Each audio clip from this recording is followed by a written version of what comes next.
Que la paix soit sur vous, les Gaulois et les Gauloises. Alors ça se durcit, les choses évoluent vers le pire, hein, ça c'est indiscutable. Par exemple, le masque est devenu obligatoire à l'extérieur dans plusieurs régions. Ça c'est grave. Dans un autre genre encore plus grave, l'infanticide est devenu légal en France.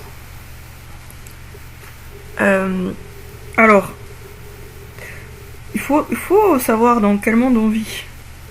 En même temps, si on garde toujours les yeux sur l'actualité, on se casse le moral sans aucun profit, sans aucun bénéfice. De toute façon, le fait de se casser le moral en soi, c'est déjà un gros problème. Il faut avoir de l'espoir pour agir constructivement. Alors, comment peut-on avoir de l'espoir quand on voit qu'on vit dans un monde qui va à toute allure vers le pire du pire ? Eh bien, il faut se donner le droit de rêver et de rêver grand. Alors, qu'est-ce qu'on peut rêver dans ce genre de situation ? Je sais pas. Donc, je sais pas, mais moi, justement, puisque je suis en train de faire cette vidéo, au lieu donc de m'attarder sur l'actualité que vous connaissez peut-être encore mieux que moi, et qui de toute façon est extrêmement démoralisante, je vais faire avec vous un rêve éveillé, on verra ce que ça donne. Donc là, je vois une espèce de train qui symbolise certainement notre monde. Il a une locomotive noire et elle est en train de descendre sur des rails qui sont très en pente. Donc le train roule à toute allure sur ces rails en descendant vers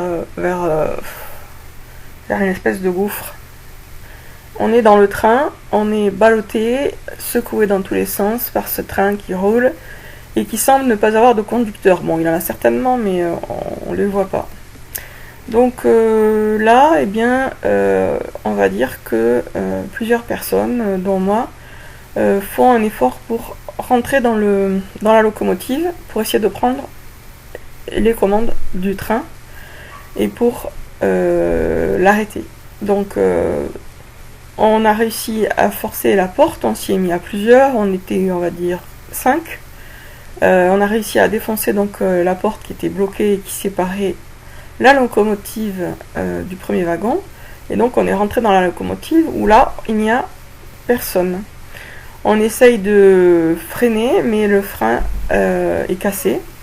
Et puis en plus, on ne sait pas trop se servir d'un train. Bon, là, c'est pas très bien parti comme rêve, et donc il faut que je fasse en sorte que ça se termine mieux. Du coup, je fais ce que je fais toujours, c'est-à-dire que je vais répéter une question pour me programmer le cerveau, pour arriver à trouver un dénouement heureux à ce rêve mal parti pour l'instant. Donc, pourquoi est-ce que tout est possible ? Pourquoi est-ce que tout est possible ? Pourquoi est-ce que tout est possible ? Pourquoi est-ce que ce rêve se termine très très bien ? Pourquoi est-ce que ce rêve se termine très très bien ? Pourquoi est-ce que ce rêve se termine très très bien ? Pourquoi est-ce que ce rêve est de plus en plus agréable ? Pourquoi est-ce que ce rêve est de plus en plus agréable ? Pourquoi est-ce que ce rêve est de plus en plus agréable ? Donc, l'enregistrement qui est parti ailleurs, là il faut que je le ramène. Pourquoi est-ce que ce rêve est de plus en plus agréable ? Pourquoi est-ce que ce rêve nous aide à monter au niveau supérieur ? Pourquoi est-ce que ce rêve nous aide à monter au niveau supérieur ? Donc on se met à plusieurs pour essayer de faire fonctionner le frein à main. Et en fait, pendant que nous on cherche à forcer, il y a quelqu'un d'autre qui est venu avec nous, ça fait partie de la bande des 5 là, du club des 5 on va dire, pour reprendre un truc de l'imaginaire de ma jeunesse, qui est en train de bidouiller quelque chose, et en fait il a réussi à trouver l'espèce de puce qui empêchait en fait qui faisait que le train était conduit à distance, parce qu'en fait le train est téléguidé, il est conduit à distance par des gens qui ne sont même pas dans le train. Et donc il trouve cette puce et il nous dit Victoire, j'ai trouvé, etc. Là on se rassemble autour de lui et puis on a un briquet et puis on réussit à cramer la puce et du coup on peut prendre le contrôle du train. Donc on l'arrête sur les rails et là ça fait un peu aventure de Lucky Luke par rapport à la façon dont ça se présente. Donc c'est un peu un train du Far West, ça fait un peu penser à un train du Far West. Donc on a réussi à arrêter le train sur les rails et on descend, on fait descendre les autres passagers qui sont habillés de façon assez rétro, comme dans une bande dessinée de Lucky Luke. Et on met des rochers pour empêcher le train de descendre plus bas. Et puis on leur dit, écoutez, le mieux maintenant c'est de continuer à pied et puis de remonter la pente. Alors il y en a qui sont pas motivés pour remonter la pente, qui préféraient descendre. On leur dit mais on était parti dans la mauvaise direction, c'était pas, il n'y avait pas de conducteur. On essaie d'argumenter pour leur dire qu'il faut monter. Mais il y en a qui veulent descendre quand même, donc on se sépare en deux groupes. Il y a ceux qui montent et ceux qui descendent. Donc il y a une blonde avec des cheveux bouclés qui descend, elle a un bagage de médecin à la main en cuir, tandis que nous montons la pente. Alors, pourquoi est-ce que ce rêve se termine très très bien? Pourquoi est-ce que ce rêve se termine très très bien? Pourquoi est-ce que ce rêve se termine très très bien? Pourquoi est-ce que ce rêve se termine très très bien? Donc elle arrive devant un fleuve où il y a un ours qui pêche du poisson. Elle sait pas quoi faire. Et nous, par contre, on est parti donc vers le haut. Et on arrive à une espèce de... On est arrivé au sommet d'une espèce de montagne. C'est à partir de là que le train s'était mis à descendre. Et du coup, on a une vue panoramique de tous les côtés. Donc on voit ce fleuve en contrebas avec l'ours et elle. Et on voit aussi tout le paysage. On a une vue vraiment à 360 degrés. Et du coup, on décide de partir vers l'est. Voilà, on décide de partir vers l'est. Et comme on voit que elle est en difficulté, il y a quelqu'un qui part en courant pour la chercher. Et elle repart avec cette personne. Et donc on se retrouve finalement de nouveau au complet, en haut de la montagne. Et on part cette fois-ci vers l'est.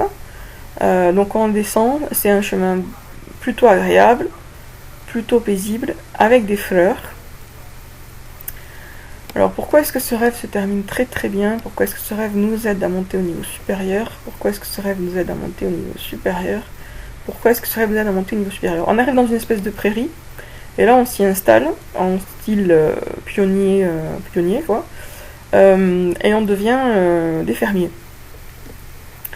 On a réussi à obtenir du fil de fer barbelé, et donc on met du fil de fer barbelé autour de nos terres, et on se prépare en fait à la contre-attaque de ceux qui cherchaient à envoyer le train dans le gouffre, car on sait que ils existent toujours et n'ont pas renoncé.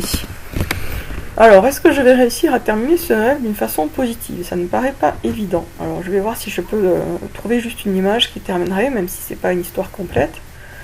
Pourquoi est-ce que ce rêve nous aide à avancer? Pourquoi est-ce que ce rêve nous aide à monter au niveau supérieur?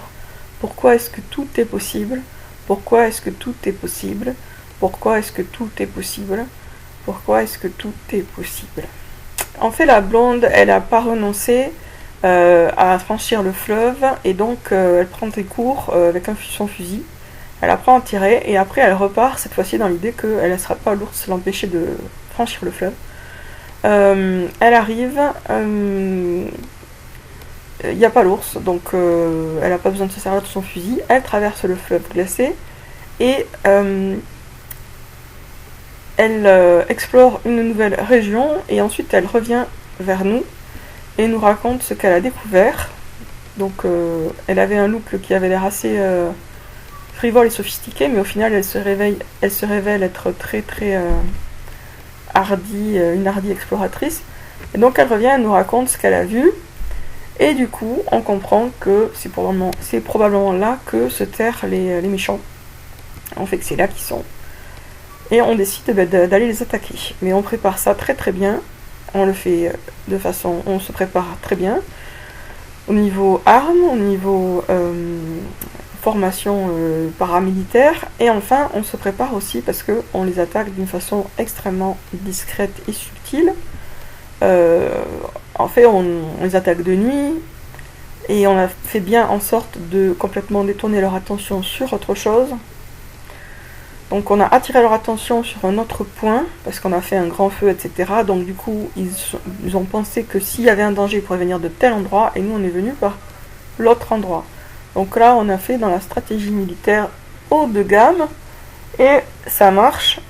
On réussit à ont réussi en fait à leur piquer une partie de leur richesse et à repartir avec, ce qui nous permet de nous renforcer. On fait plusieurs expéditions comme ça et on réussit à récupérer les 3/4 de la richesse. Eux ne comprennent pas ce qui s'est passé, ne savent pas d'où le coup est venu. Et alors, pourquoi est-ce que ce rêve se termine très très bien? Pourquoi est-ce que ce rêve se termine très très bien? Pourquoi est-ce que nous passons au niveau supérieur? Pourquoi est-ce que nous passons au niveau supérieur? Eh bien, je ne sais pas, je vais en rester là pour l'instant. Bon voilà, alors c'est pas super extraordinaire, hein, ça vaut pas un film d'Hollywood, je suis tout à fait d'accord. Mais au moins, là, le point de départ, c'est notre situation réelle, symbolisée donc par le train là, qui dévale les rails. Et j'ai imaginé, et du coup vous avez aussi imaginé, qu'on arrive à inverser le rapport de force, puisque à la fin, même si on n'a pas encore gagné, on est quand même plus fort qu'eux, en sens qu'on a plus de richesse et qu'on sait où ils sont, alors que eux ne savent pas où nous sommes. Et ça, c'est effectivement intéressant. Donc on est invisible pour eux, alors que nous savons très bien où ils se situent. Voilà, donc ça c'était un petit rêve éveillé pour commencer à imaginer autre chose, un autre monde. Si on se laisse submerger par le stress, l'angoisse, la peur ou le dégoût, eh bien on n'est pas opérationnel. Il faut garder son calme et imaginer autre chose. J'avais fait une première vidéo qui n'était pas du tout, où il n'y avait pas du tout de rêve, mais en fait je me suis dit, finalement ça sert à rien quoi. Si c'est juste pour ressasser ce qui va pas, ça sert à rien. Il faut vraiment qu'on se donne le droit d'imaginer des solutions. Alors vous allez me dire que c'est pas une solution, c'est juste un rêve. Oui, certes, mais toute solution concrète est précédée par la trouvaille d'une solution symbolique dans le monde de l'imaginaire. Alors ça peut paraître excessif, énoncé comme si c'était une loi, mais en réalité si, c'est une loi. Simplement il y a des fois on s'en rend même pas compte parce que ça se fait de façon rapide dans le cerveau, mais pour les gros problèmes c'est nécessaire de passer vraiment par cette étape de la solution symbolique. Une solution symbolique, c'est une solution qui est trouvée dans le monde imaginaire pour un problème imaginaire qui fait écho ou qui symbolise un problème réel. Donc si vous voyez l'intérêt de ce que je vous dis là, je vous conseille de réécouter le rêve une ou deux fois pour vraiment le faire vôtre, et ensuite de laisser votre imagination pour broder sur ça et d'imaginer quelque chose de parallèle, quoi. C'est-à-dire vous trouvez une solution à ce gros problème. Vous n'êtes pas obligé de la trouver seul dans le rêve, c'est bien de se voir à plusieurs, puisque soyons réalistes, on ne trouvera de solution que si on s'unit, clairement. Donc là, dans le rêve, on était plusieurs, même si on n'était que 5, mais au moins, c'était pas une personne seule, ça c'est invraisemblable. Même symboliquement, c'est invraisemblable. Il faut quand même qu'il y ait quelque chose qui représente un groupe. Voilà. Je vous parlerai peut-être la prochaine fois d'une espèce de jeu oracle très intéressant qu'on peut faire aussi, et qui, moi, m'a déjà donné pas mal de choses intéressantes. J'ai découvert l'existence de cette espèce de jeu, c'est plutôt un oracle qu'un jeu, dans un livre sur les rêves. Ça a été ce jeu ou cet oracle a été révélé à l'auteur dans un rêve d'ailleurs. A bientôt les amis pour une prochaine vidéo, à bientôt les Gaulois et les Gauloises.